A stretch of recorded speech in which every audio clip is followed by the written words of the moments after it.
The autumn wind howled like a warning through the rolling hills of Montana that crisp October night in 1892. Eleanor Thompson stood on the wraparound porch of her modest ranch house, gazing out at the vast expanse of the Big Sky country under a harvest moon. At 58, she'd spent the last 4 years alone on the Whispering Pines Ranch, ever since her husband, Henry, had been taken by a sudden heart attack. The isolation had hardened her, teaching her that strangers in the dark often meant trouble. Her fingers instinctively brushed the revolver tucked in her belt as the distant rumble of hooves shattered the silence. From the shadows emerged a rider, silhouetted against the starry horizon, tall, rugged, his hat shadowing a face etched with exhaustion. His horse was frothing at the mouth, sides heaving, and a dark stain marred the sleeve of his worn denim shirt. "Ma'am," he rasped, his voice gravelly from the trail, "I'm Cody Blackwood. My mount's about spent, and I've got a graze that needs tending.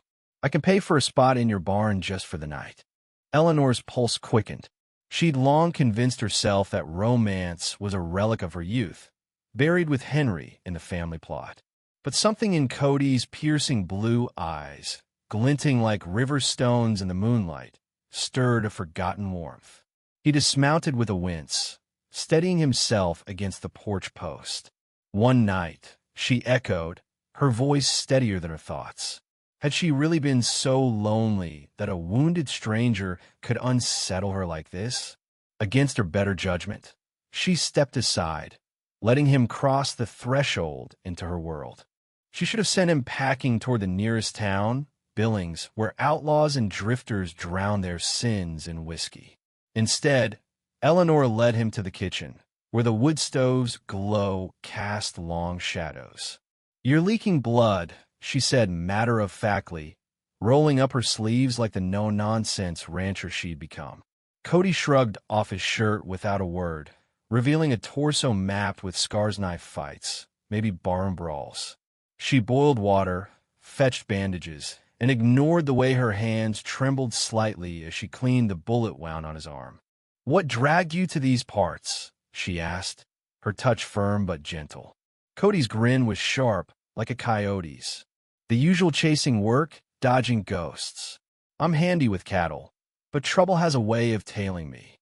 His story spilled out in fragments. A quick draw in a poker game gone wrong. Enemies who'd sworn vengeance.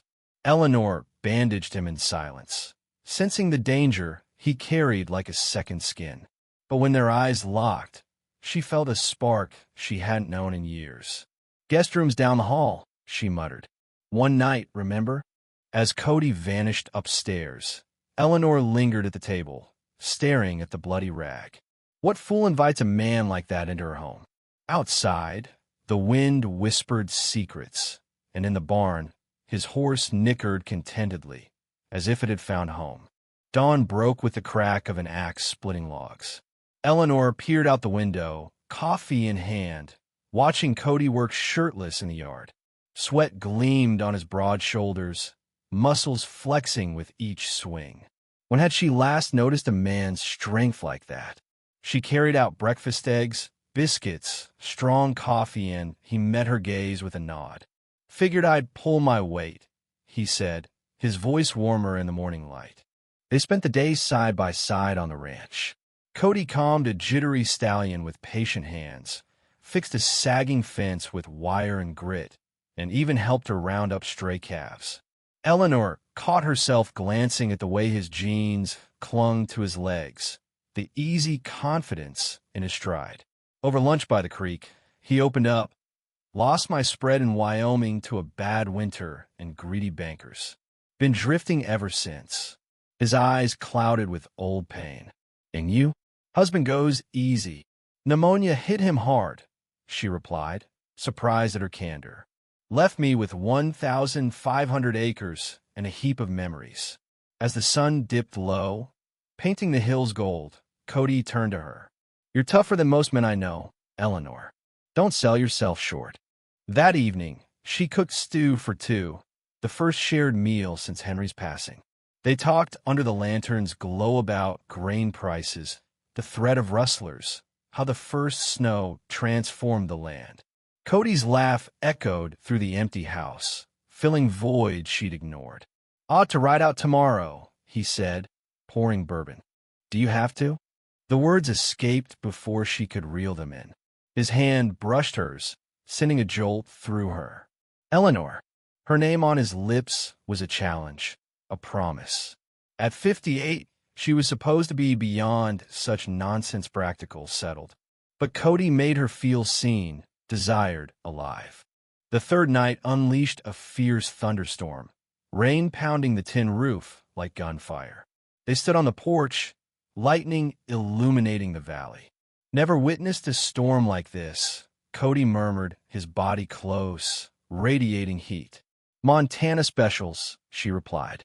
"Fierce and fleeting like some folks." He faced her, eyes stormy with need.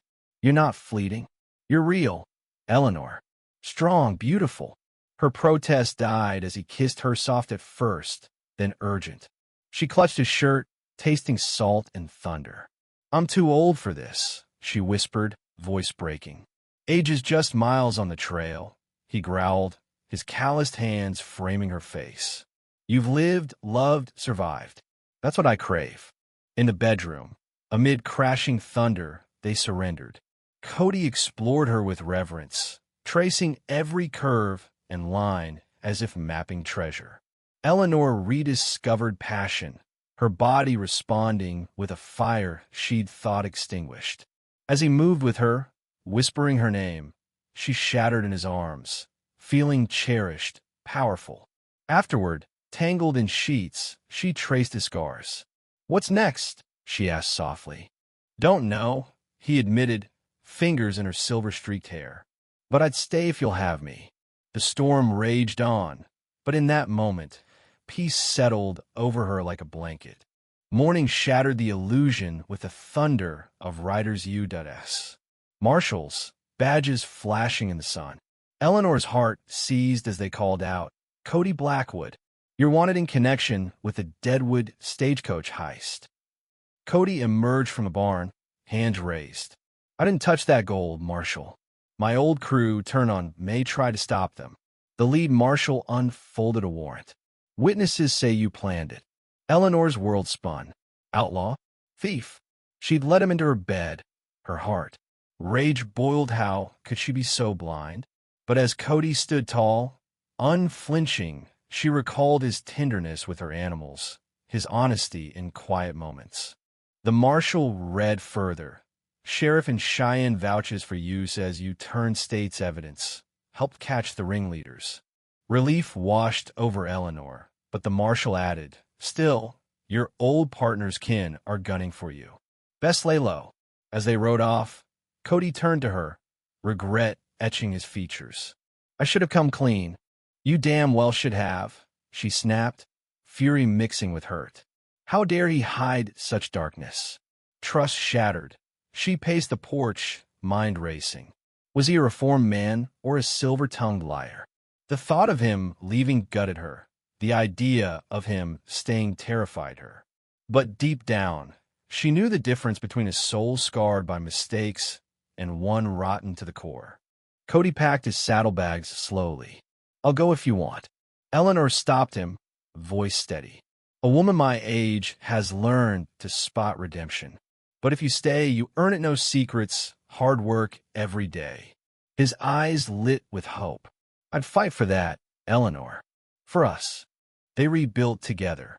Cody proved his worth, expanding the herd, fortifying the ranch against threats. Months turned to years. Their bond deepened, unshakable. One evening, under a canopy of stars, Cody proposed by the fire pit. "Marry me. Let's make this forever."